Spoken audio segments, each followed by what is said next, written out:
pagi anak-anak. Hari ini kita akan belajar kembali melanjutkan pembelajaran kita sebelumnya, masih di bab 1 tentang manusia, tempat, dan lingkungan. Kali ini kita akan belajar tentang dinamika kependudukan Indonesia.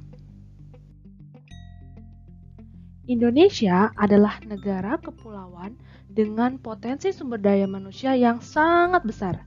Jumlah penduduknya sendiri di data dari World Population Datasheet 2015 mencapai 256 juta jiwa. Dinamika penduduk apa sih artinya? Artinya adalah perubahan jumlah penduduk pada suatu wilayah yang disebabkan oleh 3 faktor, yaitu kelahiran, kematian, dan perpindahan. Nah, untuk membahas tentang dinamika kependudukan Indonesia, pertama kita bahas dulu tentang jumlah penduduk. Indonesia memiliki jumlah penduduk yang sangat besar.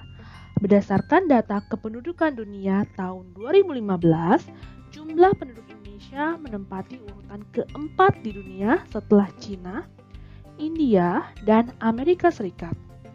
Jumlah penduduk yang besar ibarat pisau bermata dua. Di satu sisi, bisa menjadi keuntungan bagi Indonesia dengan jumlah penduduk usia produktif yang berlimpah. Namun, kerugiannya jika penduduk yang besar itu memiliki kualitas yang rendah, dilihat dari pendidikan, kesehatan, dan kesejahteraan. Yang kedua adalah persebaran penduduk. Pengertiannya adalah bentuk penyebaran penduduk di suatu wilayah atau negara. Apakah penduduk tersebut tersebar merata atau tidak? Persebaran penduduk dapat dikenali dari kepadatan penduduk. Kepadatan penduduk merupakan indikator adanya pertama, perbedaan sumber daya yang dimiliki suatu wilayah. Yang kedua, pemerataan pembangunan. Jika kita perhatikan di peta Indonesia ini, ada warna dari warna hijau sampai ke warna merah. Nah, ini menandakan kepadatan penduduk orang per kilometer persegi. Kita lihat yang hijau cerah ada di Papua Barat, dan yang paling padat merah ada di daerah Jakarta. Nah, salah satu cara untuk memeratakan jumlah penduduk Indonesia adalah dengan melalui perpindahan penduduk dari daerah yang padat ke daerah yang jarang penduduknya, dan hal itu dapat dilakukan dengan keinginan sendiri dan atau program dari pemerintah, atau kita biasa mengenal dengan transmigrasi. Tujuannya adalah untuk memeratakan persebaran penduduk sehingga setiap wilayah memiliki kepadatan penduduk yang berimbang. Nah, mengapa sih di Pulau Jawa itu padat penduduknya? Nah, Pulau Jawa adalah daerah yang sangat subur dan telah lama berkembang dengan pertanian tradisional. Pada masa lalu, masyarakat masih mengembangkan pola ekonomi tradisional berupa pertanian. Lokasi Pulau Jawa yang sebagian besar wilayahnya mudah terjangkau menjadi salah satu penyebab persebaran penduduk di Pulau Jawa terus terjadi. Saat ini, pusat pemerintahan, yaitu Jakarta, berada di Pulau Jawa. Demikian pula dengan kota-kota besar yang sebagian besar berada di Pulau Jawa. Nah, tidak mengherankan apabila sarana dan prasarana di Pulau Jawa lebih lengkap dari wilayah lain di Indonesia. Oleh karena itu, karena sumber daya di Pulau Jawa itu sangat besar, makanya banyak penduduk yang berlomba-lomba untuk datang ke Pulau Jawa. Nah, anak-anak, ini ada tugas, tulisnya di buku tulismu, foto kemudian upload di Google Classroom. Ada 3 pertanyaan, nanti di akhir juga akan ada tugas selanjutnya, jadi kalian perhatikan baik-baik ya. 1. Mengapa penduduk Indonesia sebarannya tidak merata?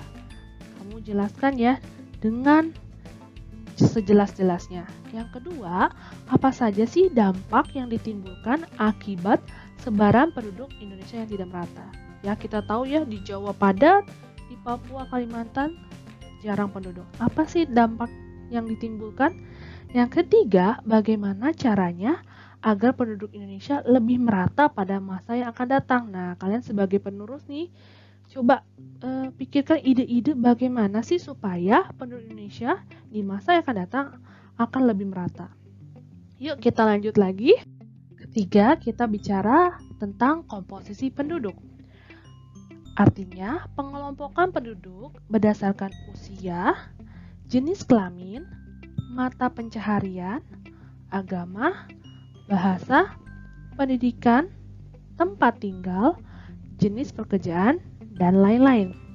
Nah, komposisi penduduk diperlukan dalam suatu negara karena dapat dijadikan dasar pengambilan keputusan kebijaksanaan dalam pelaksanaan pembangunan. Yuk kita bahas pertama komposisi penduduk berdasarkan usia. Bisa dibuat dalam bentuk pertama usia tunggal. Jadi dikelompokkan berdasarkan usia 0 ada berapa, 1, 2, dan seterusnya. Bisa juga pengelompokannya berdasarkan interval usia. 0 sampai 5 tahun, 6 sampai 12, 12 sampai selanjutnya gitu. Atau bisa juga dikelompokkan dalam kategori usia belum produktif, contohnya 0 sampai 14 tahun, produktif 15 sampai 64 tahun, artinya tuh biasanya aktif bekerja ya, dan usia tidak produktif, sudah lanjut usia lebih dari 65 tahun, usia pensiun. Nah, permasalahan dalam komposisi penduduk lainnya adalah apabila jumlah penduduk dengan usia di bawah 15 tahun dan usia di atas 65 tahun jumlahnya lebih besar dibandingkan usia produktif. Hal ini akan menyebabkan penduduk usia produktif yang usia 15 sampai 64 tahun menanggung hidup seluruh penduduk usia non-produktif. Sebaliknya, jika semakin kecil angka ketergantungan, jadi ketergantungan antara yang belum dan tidak produktif terhadap produktif, semakin kecil, maka akan semakin kecil beban dalam menopang kehidupan penduduk usia non-produktif. Kemudian, komposisi penduduk bisa juga berdasarkan jenis kelamin.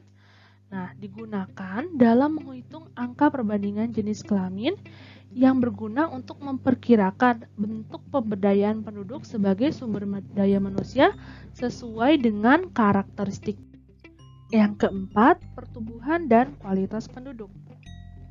Pertumbuhan penduduk adalah keseimbangan dinamis antara kekuatan yang menambah dan kekuatan yang mengurangi jumlah penduduk. Nah, kita lihat pada gambar di bawah ini, faktor yang mempengaruhi pertumbuhan penduduk. Jadi yang menambah pertumbuhan penduduk adalah imigrasi dan natalitas. Jadi kelahiran dan masuknya imigrasi itu berarti masuknya penduduk ke dalam suatu wilayah. Sedangkan kekuatan yang mengurangi adalah mortalitas, artinya kematian, dan juga emigrasi, artinya penduduk keluar dari wilayah tersebut. Nah, ini ada info, angka kelahiran penduduk paling rendah terdapat di negara Monaco. 6 kelahiran tiap 1000 penduduk.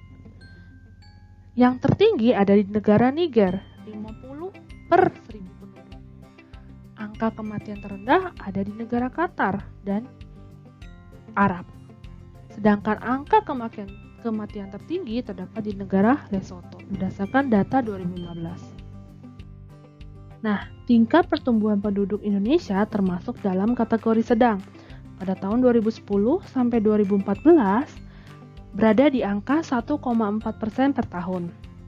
Nah, sewaktu tahun 1971 sampai 1980, tingkat pertumbuhan penduduk Indonesia lumayan tinggi, 2,31% per tahun. Oleh karena itu, pemerintah melakukan program keluarga berencana, yaitu yang program 2 anak cukup dalam satu keluarga dianjurkan memiliki maksimal 2 anak. Nah, oleh karena itu berdampak pada tingkat pertumbuhan di tahun 1990 sampai 2000 menurun menjadi 1,49% per tahun. Nah, kita bisa lihat ini ya. Jadi, memang pertumbuhan penduduk harus dikendalikan karena jika terjadi ledakan penduduk akan berdampak negatif bagi kehidupan masyarakat. Struktur penduduk Indonesia lebih banyak pada penduduk usia muda. Hal ini sebagai akibat dari masih tingginya tingkat kelahiran. Pertumbuhan penduduk yang cepat menyebabkan beberapa hal.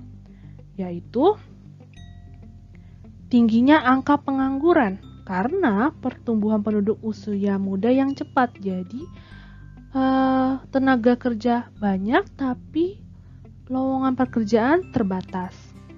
Yang kedua, persebaran penduduk yang tidak merata. Yang ketiga, beban ketergantungan tinggi karena banyak penduduk usia muda yang belum produktif, belum bekerja sehingga menjadi beban untuk penduduk yang usia produktif. Yang keempat, arus urbanisasi tinggi karena kota lebih banyak menyediakan lapangan kerja. Jadi urbanisasi adalah perpindahan penduduk dari desa ke kota karena penduduk dari desa ingin mencari pekerjaan yang di mana banyak pekerjaan di daerah perkotaan. Yang kelima adalah menurunnya kualitas dan kesejahteraan penduduk. Masalah kependudukan di Indonesia dalam hal kualitas adalah masalah dalam kemampuan sumber daya manusianya. Di Indonesia, masalah kualitas penduduk yang terjadi dipengaruhi oleh masih rendahnya tingkat pendidikan. Kemudian, tingkat pendidikan ini menyebabkan rendahnya juga tingkat kesejahteraan. Tingkat kesejahteraan yang rendah menyebabkan rendahnya pendapatan per kapita masyarakat. Artinya pendapatan per tahun setiap penduduk itu Indonesia masih rendah. Nah, karena pendapatannya rendah menyebabkan banyaknya anak yang putus sekolah atau tidak tamat sekolah. Nah, karena tidak tamat sekolah menyebabkan tingkat pendidikannya rendah. Nah, dan ini menjadi siklus yang terus-menerus bisa terjadi. Nah, bagaimana sih pemerintah menanggulangi hal seperti ini? Yaitu pertama dengan program beasiswa, memberi bantuan kepada siswa-siswa yang berprestasi atau memerlukan bantuan untuk dalam bersekolah. Yang kedua, berupa bantuan operasional sekolah dari pemerintah untuk ke sekolah-sekolah, memberi dana untuk operasional sekolah. Yang ketiga, program wajib belajar. Saat ini sudah wajib belajar 12 tahun, artinya sampai tingkat SMA. Selain masalah pendidikan, masalah kependudukan Indonesia adalah tentang kesehatan. Nah, tingkat kesehatan suatu negara bisa dilihat dari angka kematian bayi dan usia harapan hidup penduduk. Jadi semakin besarnya angka kematian bayi, berarti tingkat kesehatan suatu negara itu rendah. Sedangkan jika semakin tinggi usia harapan hidup penduduk, berarti tingkat kesehatannya juga semakin tinggi. Nah, di Indonesia, angka kematian bayi dan angka harapan hidup lebih rendah dibandingkan dengan negara-negara maju. Kemudian, berkaitan juga dengan mata pencaharian. Di Indonesia, kebanyakan mayoritas penduduknya bekerja sebagai petani. Sedangkan di negara-negara berkembang, di negara maju, sebagian besar mata pencaharian penduduknya adalah bekerja di sektor industri. Kemudian yang kelima, kita belajar tentang keragaman etnik dan budaya. Masyarakat Indonesia merupakan masyarakat yang memiliki suku bangsa dan budaya yang beragam. Suku bangsa atau nama lainnya adalah etnik adalah gabungan sosial yang dibedakan dari golongan-golongan sosial sebab mempunyai ciri-ciri paling mendasar dan umum berkaitan dengan asal-usul dan tempat asal serta kebudayaan. Ciri-ciri mendasar yang membedakan suku bangsa satu dengan yang lainnya adalah bahasa daerah, adat istiadat, sistem kekerabatan, kesenian daerah, dan tempat asal. Nah, di Indonesia banyak rumah adat ya. Kita bisa lihat nih ada rumah Aceh, rumah Bolon, rumah Gadang, rumah Melayu Selaso, Belah Bubung, rumah Limas, rumah Coglo, rumah Kebaya. Nah, kalian bisa lihat ya waktu sekolah dasar sudah belajar tentang nama-nama rumah daerah dan daerah asalnya. Juga banyak sekali ya. Kemudian pakaian adat. Nah, pakaian adat juga beragam. Ada dari Kalimantan Selatan, seperti ini: Jawa Timur, Maluku Utara, Sulawesi Barat, Sulawesi Utara, Bali, Kalimantan Barat, Papua Barat, Jambi, Maluku. Tarian daerah juga beraneka ragam Indonesia. Ada tari pendek dari Bali, ada tari sedati dari Aceh. Nah, tugas selanjutnya, tadi kan udah ada 3 soal ya, sekarang soal keempat. Tulislah 5 nama tarian tradisional Indonesia dan daerah asalnya. Ya, tapi jangan pakai yang tadi ya, jangan pakai pendet sama dengan Bali, sedati sama dengan Aceh. Cari 5 yang lainnya. Kemudian selain itu, yang tadi itu kan ditulis di foto upload di GCR. Nah, ini ada tugas praktek. Praktekkan dan videokan dengan singkat, maksimal 30 detik. Maksimal itu paling panjang ya, jangan lebih dari 30 detik. Nanti terlalu besar filenya. Salah satu tarian tradisional Indonesia. Terserah yang bisa kamu peragakan. Bisa tari jaipong, tari saman mungkin yang bisa, atau tari piring. Terserah kalian. Setelah merekam itu, kirim video tersebut di Google Classroom. Kalau filenya terlalu besar, kalian bisa upload di G Drive atau juga di YouTube, kemudian kasih linknya ke Ibu. Oke, terima kasih sudah belajar IPS hari ini. Tetap jaga kesehatan, tetap semangat dalam belajar ya, walaupun di rumah. Bye semua.